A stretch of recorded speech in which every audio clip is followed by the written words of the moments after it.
Hello mga ka-therapy, at dahil nga po tayo ay pansamantala muna na pumunta po sa Mindoro para po mag-massage, ay naglagay po muna tayo ng in-charge sa pangangalaga kay Tatay Jun at sa kanya pong kalinisan. At dito nga po mga ka-therapy ay dumating ang ating kapatid at siya po ay ni-request po natin na maglaba ng mga ginamit po ni Tatay Jun, ang kanya pong mga kumot, ayan po. So, bumili po tayo ng mga sabon at downy para magamit po niya. So, ayan, labis po ang aking pasasalamat sa aking kapatid dahil siya po ay naka-off, may free time siya para mag-asikaso po ng mga gagamitin ni Tatay Jun. So, ayan mga ka-therapy, naka-off ang aking kapatid at kapag araw naman po ng Miyerkules ay handa po siyang umabsent sa kanya pong trabaho para paliguan po si Tatay Jun.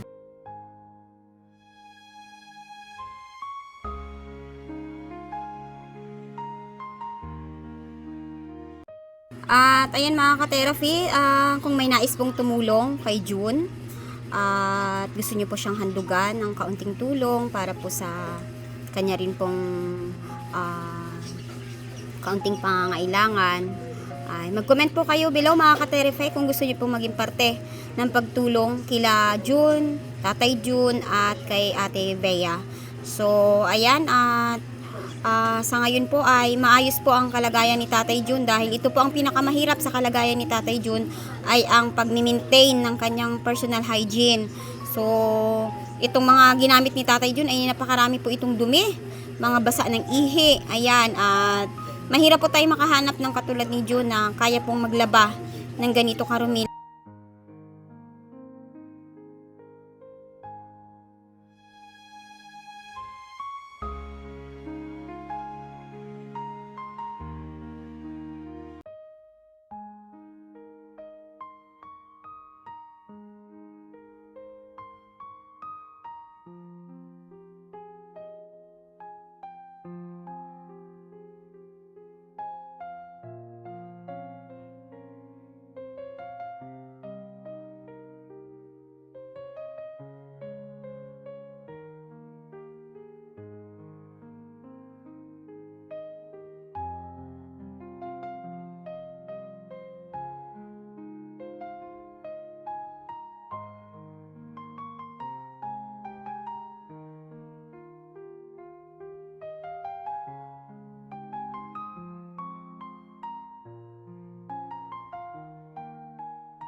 At karamihan nga po mga ka-therapy na itong mga nilalabhan ni June ay galing po sa ating mahal na sponsor, kay Ma'am EK from Tokyo, Japan. Ayan, at salamat po ma'am sa mga ipinaabot nyo kay Tatay June ng mga kumot na magagamit ni Tatay June. Napakarami po nito at ito po ay masasayang lamang kung ito po ay puro dumi at maitatapon lang. So, malaking bagay din po talaga na nalalaban ito para mapangalagaan po ang mga handog ng ating mahal na sponsor.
May babayad kita.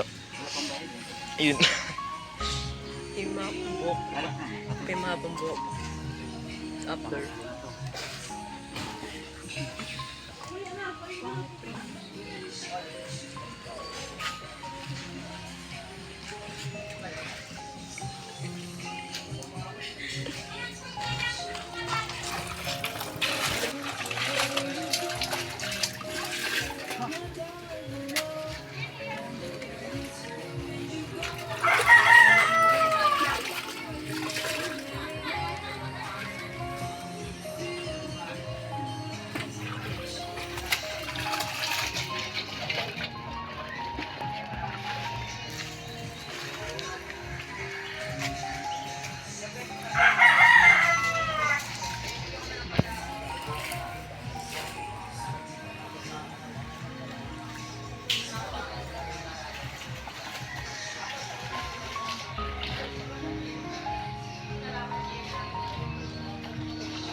A few minutes later.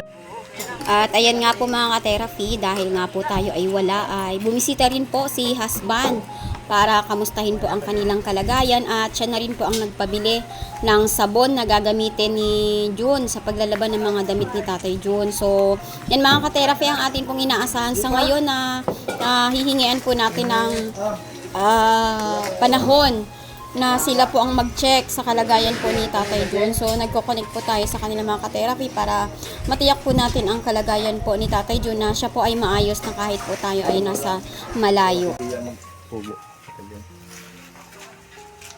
May kanin pa kayo? May kumain na siya? Palito ko lang po sana yung ulam. Pakakainin ko na rin po sana. May ulam ako dala. Amen po ba? Yung ano, yung nilaga. Kaya yung medyo. Hindi sana akong lugaw, wala nang lugaw. Dito ako nahirapan ito. Saan nga yung pusang puti? Yan lang po yun. Gala-gala. Ming! Ming, Ming, Ming! May pakainan dyan. So, Ming! Yung rasa. Yun, pakisulong nga dyan. Basak ka na rin lang eh. Ming, Ming! Ming! Salo kayo? Isa pa.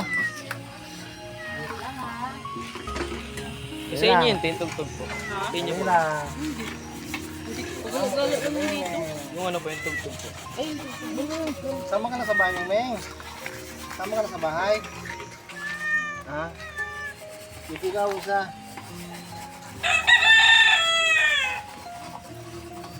Ano sa kainan? Mga pere. Pare ko yung tugtog. Okay, yeah. Okay. Ming! Ito, ito. Ito, ito. Ito. Ito ka na. Yan, oh. Sama kang Adrian dito sa bahay. Ha? Sama sa bahay. Pahawak naman siya eh. At ayan mga ka-therapy, ay meron po tayong mahal na sponsor na nagmamahal naman po sa mga alaga. Yan.